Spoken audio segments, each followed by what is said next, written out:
Yeah, there's a lot of different kinds of shorts. So the ones we've been talking about are like stocks where usually what gets the retail crowd excited on social media. Usually it's stocks that have some story which is novel and exciting. Maybe it's new technology.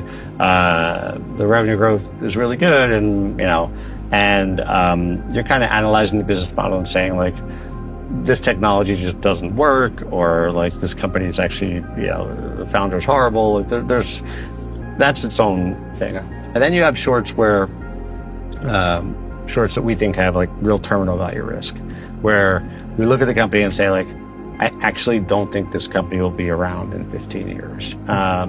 And that's usually because of something secular is happening in the economy. But there's like Kodak type stuff where like the business will go away, as opposed to Theranos type stuff, usually where it's like pure fraud. Yeah, exactly. Like Theranos would be like its own thing. So there's like frauds, which I used to do a lot more when I was younger. It's hard to find frauds at $10 billion companies. It happens, but we're not US capital markets are pretty good for eliminating frauds from the... like you'll find them, but they're usually in companies like that are $1 billion market caps or $2 billion market caps, which is kind of below the threshold where we play.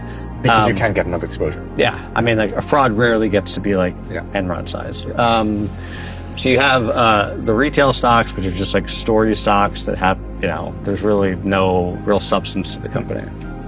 Then you have terminal value stocks, like Kodak would be a good example, where you just look and say like, here is where I see the economy going, because of some secular trend or some technological innovation, and this company's business model is going to be severely compromised over the next decade.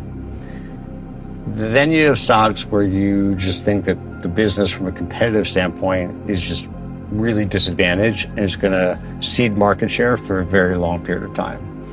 And then I say the last and least attractive shorts are the ones where it's like cyclically they're just over-earning a lot, and you believe that the real earnings, if you were to look like through a cycle, are much lower than people think. And how do you think about, so there's a company, maybe they're in a bad place in the economy, it just doesn't seem like it'll work out, but there's always this fear, that they get bought out, whether there's a sudden management change.